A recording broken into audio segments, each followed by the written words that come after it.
Hello student, good morning. तो जैसे कि जीके जीएस का 100 इम्पोर्टेंट क्वेश्चन बायो का आज हम करने वाले। सेट हमारा हो जाएगा फर्स्ट। आज पहला सेट है तो आज हम करने वाले इस वीडियो में, ठीक है फ्रेंड्स। सभी प्रतियोगी परीक्षाओं के लिए जो है ये 100 प्रश्न जो हमारे लिए बहुत महत्वपूर्ण हो सकते हैं फ्रेंड्स। तो आप लोग बिल्कुल लास्ट तक बने रहे। और 2 बजे से यहाँ पे जो है विशाल सर के द्वारा लाइव क्लास भी लिया जाता है। सुबह 6 बजे जो है डेली करेंट अफेयर्स का क्लास लिया जाता है, ठीक है फ्रेंड्स। तो आप लोग फटाफट जाएँ और क्लास करें। अगर अभी तक लाइक या सब्सक्राइब नहीं किए हो तो फटाफट लाइक और सब्सक्राइब भी कर ले। तो चलो हम स्टार्ट करते हैं फर्स्ट सवाल की ओर से। यहाँ पे फर्स्ट नंबर सवाल है। सब जितने भी सवाल है पूरे 100 का 100 सवाल जो है एक लाइनर सवाल है। तो सिर्फ आपको याद करना है, तो कॉपी पेन लेकर बैठ जाइए फ्रेंड्स। तो चलो 1 नंबर सवाल देखते हैं। यहाँ पे 1 नंबर सवाल है, जीव विज्ञान का पिता। जीव विज्ञान का पिता कौन हो जाएगा? अरस्तु हो जाएगा, ठीक है फ्रेंड्स। दूसरा नंबर सवाल है यहाँ पे, जीव विज्ञान का जनक। जीव विज्ञान के जनक कौन हो जाएंगे? तो जीव विज्ञान के जनक भी कौन हो जाएंगे? अरस्तु हो जाएंगे। तीसरा नंबर सवाल है, जैव विकास को सर्वप्रथम समझाया लैमार्क ने, ठीक है फ्रेंड्स। क्या हो जाएगा? लैमार्क ने। चौथा नंबर सवाल है, आधुनिक रसायन विज्ञान का जनक। आधुनिक रसायन विज्ञान का जनक कौन हो जाएगा? लेवोजियर। कौन हो जाएगा फ्रेंड्स? लेवोजियर, ठीक है फ्रेंड्स। पाँचवा नंबर सवाल है, मानव खोपड़ी में, क्या फ्रेंड्स?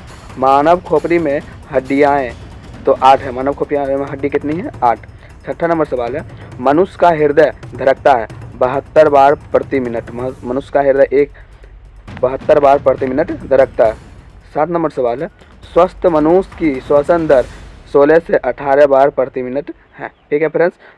8 नंबर सवाल है, मास्तिक का वजन होता है तो 1350 ग्राम का मास्तिक का वजन होता है। 9 नंबर सवाल है, शरीर की सबसे बड़ी हड्डी फीमर।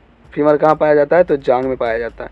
शरीर की सबसे बड़ी हड्डी फीमर है, ठीक है, जो कि जांग में पाया जाता है। तो जितने भी सवाल है इन सभी प्रश्न को जो है ना आपको फटाफट याद कर लेना है। किसी भी कंपटीशन के एग्जाम में जो है पूछे जा सकते हैं, ठीक है फ्रेंड्स। चलो फिर हम आगे बढ़ते हैं। यहाँ पे 10 नंबर सवाल है फ्रेंड्स। यहाँ पे 10 नंबर सवाल है कि शरीर की सबसे छोटी हड्डी एस्टेपिस मध्य कान में होता है, ये एस्टेपिस, ठीक है फ्रेंड्स। 11 नंबर सवाल है, शरीर में सबसे मजबूत हड्डी। शरीर में सबसे मजबूत हड्डी जबड़े की हड्डी हो जाएगा, ठीक है फ्रेंड्स। यहाँ पे फिर अगला देखते हैं। 12 नंबर सवाल है, शरीर का सबसे कठोर तत्व एनामिल, ठीक, जो कि दांत के ऊपरी परत में पाए जाते हैं, एनामिल। यहाँ पे 13 नंबर सवाल है, मनुष्य के सौंदर्य का अध्ययन। मनुष्य के सौंदर्य का अध्ययन क्या कहलाता है? तो केलोलॉजी कहलाता है। क्या कहलाता है? केलोलॉजी। 14 नंबर सवाल है, शरीर का ताप नियंत्रक हाइपोथैलेमस ग्रंथि। शरीर का ताप को नियंत्रित करता है तो हाइपोथैलेमस ग्रंथि। 15 नंबर सवाल है, शरीर के सबसे बड़ी ग्रंथि यकृत, उसी को हम क्या कहते हैं? लीवर कहते हैं। 16 नंबर सवाल है, मनुष्य में पसलियाएँ पाई जाती है तो 12 जोड़ी पसलियाएँ पाई जाती, मतलब 6। शरीर 17 नंबर सवाल है, शरीर में हड्डियों की कुल संख्या 206 है, ठीक है फ्रेंड्स। 18 नंबर सवाल है, मांसपेशियों की कुल संख्या 639 है। तो जितने भी सवाल है इन सभी को फटाफट आपको याद कर लेना है। और वीडियो अच्छा लगे तो लाइक भी कर लीजिएगा और सब्सक्राइब भी। तो चलो फिर आगे बढ़ते हैं। यहाँ पे कुछ और सवाल बच गया, इसको भी देख लेते हैं। 19 नंबर जो सवाल है, मस्तिष्क का बड़ा भाग। मस्तिष्क का बड़ा भाग परमस्तिष्क, जिसे हम सेरेब्रम भी कहते हैं, ठीक है। ये मस्तिष्क के सबसे बड़ा भाग होते हैं। 20 नंबर सवाल है, शरीर में प्रचुर मात्रा में पाए जाने वाला तत्व। तो प्रचुर मात्रा में कार्बन पाए जाते हैं हमारे शरीर में। 21 नंबर है, मानव का विकास एवं परंपराओं से संबंधित एंथ्रोपोलॉजी, ठीक। यहाँ पे हो जाएगा 22 नंबर, रसायन विज्ञान का जनक। तो ये हम देखे थे ऑलरेडी, लेवोजियर, ठीक है फ्रेंड्स। लेवोजियर, रसायन विज्ञान का जनक कौन है? लेवोजियर जी। तो जितने भी सवाल है इन सभी को आपको याद कर लेना है। तो चलो फिर हम आगे बढ़ते हैं यहाँ पे फ्रेंड्स। यहाँ पे 23 नंबर सवाल आप लोगों को यहाँ पे स्क्रीन पे दिख रहा होगा फ्रेंड्स। 23 नंबर सवाल है यहाँ पे कि गैसों के विसरण का नियम। गैसों के विसरण का नियम कौन दिया? तो यहाँ पे हो जाएगा ग्राहम ने, ठीक है फ्रेंड्स। तो आपको याद रखना है। 24 नंबर हो जाएगा ग्रहों की गति का नियम। ग्रहों के गति का नियम, तो यहाँ पे हो जाएगा जॉनसन केपलर ने, ठीक, जॉनसन केपलर ने। 25 नंबर यहाँ पे है, E बराबर mc² का समीकरण दिया। तो ये आप लोग खुद जानते हैं कौन दिया? आइंस्टीन ने। 26 नंबर सवाल है, जड़त्व के नियम की खोज की गैलीलियो ने। 27 नंबर सवाल है, गुरुत्वाकर्षण के नियमों का प्रतिपादक। तो न्यूटन हो जाएंगे। 28 नंबर सवाल है, प्राकृतिक चयन सिद्धांत के प्रतिपादक डार्विन हो जाएंगे। यहाँ पे 29 नंबर सवाल है, उत्परिवर्तन का सिद्धांत दिया? तो उत्परिवर्तन का सिद्धांत कौन दिया? यहाँ पर हो जाएगा ह्यूगो डी ब्रीज ने। ठीक है। 30 नंबर सवाल है, नेचुरल सिलेक्शन मतलब प्राकृतिक चयन का सिद्धांत, तो प्राकृतिक चयन का सिद्धांत डार्विन ने दिया। 31 नंबर सवाल है, विकास के सिद्धांत के प्रतिपादक चार्ल्स डार्विन ने दिया। ठीक है। तो जितने भी सवाल आप यहाँ पे स्क्रीन पे दिख रहे हैं इन सभी को आपको याद कर लेना और आपको बिल्कुल लास्ट तक बने रहना है। ठीक है फ्रेंड्स। तो चलो फिर हम आगे बढ़ते 31 के बाद। यहाँ पे 32 नंबर जो सवाल है फ्रेंड्स, इसको देखते हैं पहले। 32 नंबर सवाल क्या है कि आनुवांशिकता के जन्मदाता कौन हो जाएंगे? यहाँ पे हो जाएंगे ग्रेगर जॉन मेंडल। ठीक है फ्रेंड्स। यहाँ पे 33 नंबर सवाल है, मेंडल ने अपने प्रयोग के लिए चयन कौन से पौधे किए थे? तो यहाँ पे हो जाएगा मटर के पौधे। ठीक है फ्रेंड्स, मटर के पौधे। 34 नंबर सवाल है, आनुवांशिकता के विज्ञान को आनुवांशिकी कहा? तो यहाँ पे हो जाएगा वाटसन ने आनुवांशिकता के विज्ञान को क्या कहा? आनुवांशिकी कहा। यहाँ पे 35 नंबर सवाल है, आनुवांशिकी उत्परिवर्तन होता है क्रोमोसोम में। ठीक है। यहाँ पे 36 नंबर सवाल है, सर्वप्रथम जीन शब्द का प्रयोग जॉनसन ने किया था। ठीक है। 37 नंबर सवाल है, जीन उपस्थित होते हैं गुणसूत्रों में। कहाँ होते हैं उपस्थित? गुणसूत्रों में। 38 नंबर सवाल है, एक जीन एक एंजाइम सिद्धांत कौन दिए? वीडल एवं टैटम जो है एक जीन और एक एंजाइम सिद्धांत दिए हैं। तो इनको याद रखना है, इंपॉर्टेंट है बहुत। यहाँ पे 39 नंबर सवाल है, हीमोग्लोबिन में पाए जाने वाला तत्व? तो लोहा हो जाएगा हीमोग्लोबिन में। 40 नंबर है, हीमोग्लोबिन यौगिक है? तो हीमोग्लोबिन प्रोटीन का यौगिक है। ठीक है फ्रेंड्स। 41 नंबर सवाल है, रक्त का थक्का नहीं जमना? तो रक्त का थक्का नहीं जमना हीमोफीलिया रोग में होता है। ठीक है फ्रेंड्स। जब हीमोफीलिया रोग अगर किसी व्यक्ति को हो जाता है तो उसमें रक्त थक्का नहीं जमता है। ठीक है फ्रेंड्स। तो चलो फिर हम आगे बढ़ते हैं। अगर कोई दिक्कत हो तो आप कमेंट के माध्यम से पूछ सकते हैं। ठीक है फ्रेंड्स। यहाँ पे एक दो और प्रश्न बच गया। 42 नंबर सवाल है, शरीर के अंदर रक्त को जमने में रोकता है? शरीर के अंदर जो रक्त को जमने में रोकता है वह है दविपैरिन। क्या है? दविपैरिन। यहाँ पे हो जाएगा 43 नंबर, हिपैरिन प्रोटीन का क्या है? हिपैरिन प्रोटीन का उत्पादन होता है यकृत द्वारा। ठीक है फ्रेंड्स। और 44 नंबर है, रक्त का थक्का जमने में सहायक होता है प्लेटलेट। रक्त अगर थक्का किसी का जम जाता है, कटने पे या चोट लगने पे ब्लड आ जाता है तो किसके कारण आता है? तो प्लेटलेट के कारण। तो इन सभी प्रश्न को जो है ना आपको याद कर लेना और फटाफट चैनल को लाइक और सब्सक्राइब भी कर लेना। तो आगे बढ़ते हैं हम। यहाँ पे 45 नंबर सवाल है, 45 नंबर सवाल है, प्लेटलेट की मृत्यु होती है पीलिया में? प्लेटलेट की जो मृत्यु होती है कहाँ होती है? पीलिया में होती है। ठीक है फ्रेंड्स। 46 नंबर सवाल है, रक्त का थक्का जमने में सहायक विटामिन? तो रक्त का थक्का जमने में सहायक विटामिन को जाएगा विटामिन के। 47 नंबर सवाल है, रुधिर का तरल भाग होता है प्लाज्मा? रुधिर का तरल भाग क्या होता है? प्लाज्मा होता है। 48 नंबर सवाल है, रक्त में पाए जाने वाली धातु? लोहा। 49 नंबर सवाल है, रक्त का कितना भाग प्लाज्मा होता है? तो 55% जो भाग प्लाज्मा होता है। 50 नंबर है, पदार्थ की चौथी अवस्था को क्या कहते हैं? प्लाज्मा कहते हैं। और पांचवी अवस्था को BCE बॉस आइंस्टाइन कंडेंसर कहते हैं। ठीक है। तो पदार्थ की चौथी अवस्था को प्लाज्मा कहते हैं। 51 नंबर है, खून का रंग लाल हीमोग्लोबिन के कारण होता है खून का लाल रंग। यहाँ पे 52 नंबर है, ब्लड बैंक कहलाता है पीलिया? ब्लड बैंक किसको कहते हैं? पीलिया को। 53 नंबर है, ब्लड का कब्रिस्तान? तो ब्लड का कब्रिस्तान पीलिया को कहते हैं। ये बहुत इंपॉर्टेंट क्वेश्चन है, तो आप लोग फटाफट VBI लगा लीजिए।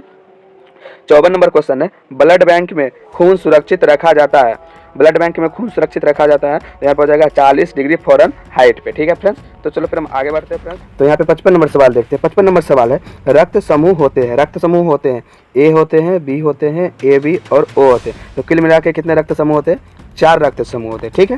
तो इनको याद रखना है। 56 नंबर सवाल है कि यहाँ पे कि रक्त समूह की खोज कौन की?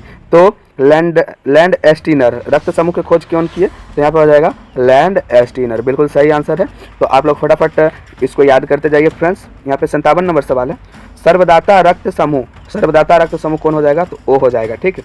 और सर्वग्राही रक्त समूह तो यहाँ पे A भी हो जाएगा। ठीक है। तो इनको भी आपको याद रखना होगा। 59 नंबर सवाल है, रक्त की मात्रा शरीर के भार का होता है तो कितना % होता है? 7%। मतलब 7% जो होता है। रक्त की मात्रा जो है शरीर के भार का कितना % होता है? तो 7% होता है। यहाँ पे 60 नंबर सवाल है, मनुष्य में रक्त की मात्रा होती है? तो आप लोग जानते ही होंगे क्या होगा, 5 से 6 लीटर। तो फटाफट कमेंट कर दीजिए 5 से 6 लीटर। 61 नंबर सवाल है, 61 नंबर सवाल है, आरबीसी का निर्माण होता है। तो आरबीसी का निर्माण अस्थि मज्जा में होता है, ठीक है। आरबीसी को और क्या कहते हैं? तो आरबीसी को हम और क्या कहते हैं? तो यहाँ पे कहते हैं एरिथ्रोसाइट कहते हैं। क्या कहते हैं? एरिथ्रोसाइट। तो इनको भी याद रखना है, आएगा आगे तो हम देख लेते हैं। 62 नंबर सवाल है, आरबीसी का जीवन काल 120 दिन। आरबीसी का जीवन काल 120 दिन। 63 नंबर है, डब्ल्यूबीसी का जीवन काल 2 से 4 दिन या 1 से 4 दिन होता है। यहाँ पे 64 नंबर है, डब्ल्यूबीसी को कहा जाता है, ठीक है, लिक्योसाइट। डब्ल्यूबीसी को लिक्योसाइट और आरबीसी को कहा जाता है एरिथ्रोसाइट। यहाँ पे 66 नंबर सवाल है फ्रेंड्स कि RH फैक्टर का संबंध है। RH फैक्टर का संबंध जो है रक्त से होता है, ठीक है फ्रेंड्स। अगर कोई दिक्कत है तो आप लोग कमेंट के जरिए हमसे पूछ सकते हैं कोई भी प्रश्न। तो चलो फिर हम आगे बढ़ते हैं यहाँ से। यहाँ पे जो अगला 67 नंबर सवाल दिख रहा है कि RH फैक्टर के खोजकर्ता कौन हो जाएंगे? तो लैंड एस्टीनर व वीनर। क्या नाम है? लैंड एस्टीनर व वीनर, ठीक है। यहाँ पे 68 नंबर सवाल है, रक्तचाप नियंत्रित होता है एड्रिनल ग्रंथि से। रक्तचाप जो नियंत्रित होता है एड्रिनल ग्रंथि से। 69 नंबर सवाल है, रक्त को शुद्ध करता है। तो वृक्क, जिसे हम किडनी भी कहते हैं, इसी के द्वारा रक्त को शुद्ध किया जाता है। 70 नंबर है, रक्त शुद्धिकरण की प्रक्रिया डायलिसिस कहलाती है, ठीक है। रक्त शुद्धिकरण की प्रक्रिया डायलिसिस कहलाती है और रक्त को शुद्ध कौन करता है? तो किडनी करता है, ठीक है। 71 नंबर सवाल है, रक्तदाब मापने का यंत्र। तो ये जो आप लोग यहाँ पे देख रहे हैं स्फेग्नोमैनोमीटर, ये लोग फटाफट आप लोग कमेंट कर दीजिए। रक्तदाब मतलब बीपी मापने का यंत्र क्या है? स्फेग्नोमैनोमीटर, ठीक है। 72 नंबर सवाल है, सर्वप्रथम रक्त परिसंचरण तंत्र का अध्ययन किसने किया? तो विलियम हॉर्वे ने। इन्होंने जो है सबसे पहले रक्त परिसंचरण तंत्र का अध्ययन किया। 73 नंबर सवाल है, शरीर से हृदय की ओर जाने वाली रक्त वाहिनी शिरा। शरीर से जब हृदय की ओर रक्त जाती है तो उसको क्या कहते हैं? शिरा कहते हैं। यहाँ पे 74 नंबर है, अशुद्ध रक्त वाली वाहिनी शिरा। अशुद्ध रक्त किस में रहती है? शिरा में। 75 नंबर है, हृदय से शरीर की ओर जाने वाली रक्त वाहिनी धमनी, ठीक है। और शुद्ध रक्त वाली रक्त वाहिनी धमनी, ठीक। और शुद्ध वाला कहेगा तो हो जाएगा यहाँ पे शिरा, ठीक। और शुद्ध वाला कहेगा तो यहाँ पे क्या हो जाएगा? धमनी, ठीक है। तो इनको जो आपको फटाफट याद कर लेना है, दोनों को कंफ्यूज बिल्कुल नहीं होना, बिल्कुल आसान भाषा में लिखा है, आप लोग फटाफट लिखते जाइए। तो चलो फिर हम आगे बढ़ते हैं। यहाँ पे 76 के बाद देखते हैं कौन सा क्वेश्चन है। यहाँ पे 76 के बाद 77 क्वेश्चन है, मूत्र का निर्माण होता है। तो मूत्र का निर्माण कहाँ होता है? तो फटाफट आंसर हो जाएगा ब्रिक। तो ब्रिक आप लोग फटाफट कमेंट में टाइप करते रहिए। 78 नंबर क्वेश्चन है, ब्रिक किडनी में बनने वाली पथरी। तो किडनी में बनने वाली जो पथरी होती है वो किस चीज़ का बना रहता है? तो कैल्शियम ऑक्जेलेट। किडनी में जो बनने वाली पत्थर होती है वो क्या होती है? Calcium oxalate. 79 नंबर क्वेश्चन है, रक्त का विलयन तो आप लोग जानते ही क्षारीय होता है। 80 नंबर है, रक्त का पीएच मान 7.4 होता है। कितना होता है? 7.4 होता है। 81 नंबर सवाल है, सामान्य मनुष्य का रक्तचाप 120/80 होता है, ठीक है फ्रेंड्स। तो इनको भी आपको याद करना है। 82 नंबर सवाल है, शरीर में रक्त परिभ्रमण में लगा समय। तो शरीर में जितने रक्त परिभ्रमण होता है 23 सेकेंड में होता है। 83 नंबर सवाल है, हृदय की धड़कन का नियंत्रक पेसमेकर। हृदय की धड़कन को नियंत्रित कौन करता है? पेसमेकर, ठीक है। यहाँ पे 84 नंबर सवाल है, जराविक सेवन एक कृत्रिम हृदय है। जराविक सेवन क्या है? कृत्रिम हृदय। 85 नंबर सवाल है कि शरीर में ऑक्सीजन का परिवहन रक्त द्वारा होता है। वीडियो जो है थोड़ा लंबा हो सकता है बट आप लोग को बिल्कुल अंत तक वीडियो को देखना है और याद करते जाना है। ये सब जो है ना किसी भी एग्जाम में जो है बिल्कुल पूछे जा सकते हैं, ठीक है फ्रेंड्स। वायु का क्वेश्चन है ये सब। तो 86 नंबर क्वेश्चन है, पीत होता है पीले रंग का क्षारीय द्रव्य। पीत कैसा होता है? पीले रंग का क्षारीय द्रव्य इसका कलर होता है। 87 नंबर सवाल है, पीत पीएच मान 7.7 होता है। इसको भी याद रखना होगा, कंफ्यूज नहीं होना। पीत का पीएच मान कितना होता है? 7.7 और रक्त का पीएच मान कितना होता है? यहाँ पे 7.4। यहाँ पे 88 नंबर सवाल है, पीत स्नावित होता है तो यकृत द्वारा होता है, ठीक है फ्रेंड्स। तो चलो फिर हम आगे बढ़ते हैं। यहाँ पे लास्ट पेज बचा है, 100वां क्वेश्चन की ओर बढ़ रहे हैं हम लोग। तो आप लोग फटाफट लाइक और सब्सक्राइब कर दिए अभी तक अगर नहीं किए हो। आप लोग को दिखाई दे रहा होगा, अगर नहीं दिखाई दे रहा तो थोड़ा और जूम आउट कर लेते हैं। चलो ठीक है, अब दिखाई दे रहा होगा। तो 89 नंबर क्वेश्चन है, यकृत लीवर में भविष्य के लिए भंडारित रहता है, तो विटामिन ए। यकृत को या लीवर में भविष्य के लिए क्या भंडारित रहता है, तो विटामिन ए वहाँ पे उपस्थित रहता है। 90 नंबर सवाल है, पीत जमा होता है, तो पीत पित्ताशय में जमा होता है, ये बात बिल्कुल सही है। 91 नंबर सवाल है, हाइड्रोफोबिया रोग होता है। हाइड्रोफोबिया रोग एक विषाणु जनित रोग है जो विषाणु से होता है। यहाँ पे 92 नंबर सवाल है, विषाणु वायरस की खोज की। वायरस की खोज किसने की, आप लोग फटाफट बताइए। इवानोवस्की ने वायरस की खोज की है। आप लोग फटाफट कमेंट में टाइप कर दीजिए किसने वायरस की खोज की, ठीक है। 93 नंबर सवाल है, विषाणुओं का अध्ययन। विषाणु का जो अध्ययन कहलाता है वो क्या कहलाता है फ्रेंड्स, वायरोलॉजी। वायरोलॉजी विषाणुओं का अध्ययन, वायरोलॉजी। 94 नंबर क्वेश्चन है, रानीखेत बीमारी फैलता है, तो रानीखेत बीमारी भी एक वायरस के द्वारा फैलता है। 95 नंबर सवाल है, जंतुओं में होने वाला फूड एंड माउथ रोग विषाणुओं के कारण होता है। 96 नंबर सवाल है, कवकों का अध्ययन कहलाता है माइकोलॉजी, ठीक है। कवकों का अध्ययन माइकोलॉजी और शैवालों का अध्ययन साइकोलॉजी, इसको भी याद रखना हो। शैवाल की कोशिका भित्ति बनी होती है सेलुलोज की। शैवाल की कोशिका भित्ति सेलुलोज की बनी होती। अगला देख लेते हैं 97 नंबर। यहाँ पे 97 नंबर क्वेश्चन है, सेलुलोज की कोशिका भित्ति बनी होती है, तो यहाँ पे लिख लिए, सॉरी, शैवाल की कोशिका भित्ति बनी होती है सेलुलोज की। 98 नंबर क्वेश्चन है, जीवाणु मतलब बैक्टीरिया की खोज की ल्यूवेन हॉक ने। बैक्टीरिया की खोज ल्यूवेन हॉक ने। 99 नंबर सवाल है, ध्वनि का वेग सर्वाधिक होता है ठोस में, ठीक है। और 100 नंबर और सबसे लास्ट सवाल है, ध्वनि की गति धीमी होती है वायु में, ठीक। एक और 101 नंबर क्वेश्चन है, इसको भी देख लेते हैं। ध्वनि की चाल 760 मील प्रति घंटे या 332 मीटर प्रति सेकेंड होती है। तो जितने भी क्वेश्चन हैं आप अभी तक देखे हैं, इन सभी को जो है ना आपको याद कर लेना है, किसी भी एग्जाम में जो है पूछे जा सकते हैं, ठीक है। अगर आपको यहाँ पे जो एक लाइन लिखा दिखा होगा कि सभी प्रतियोगी परीक्षाओं के बेस्ट स्टडी मटेरियल के लिए संपर्क करें, तो आप कहाँ पे संपर्क कर सकते हैं, हमारे चैनल के डिस्क्रिप्शन में व्हाट्सएप नंबर जो है लिखा है फ्रेंड्स, जाए और वहाँ से व्हाट्सएप ज्वाइन हो जाए या टेलीग्राम ज्वाइन हो जाए, वहाँ से जो आपको फ्री PDF की सुविधा मिल सकते हैं। तो थैंक यू सो मच, फिर मिलते हैं हम किसी नेक्स्ट वीडियो में।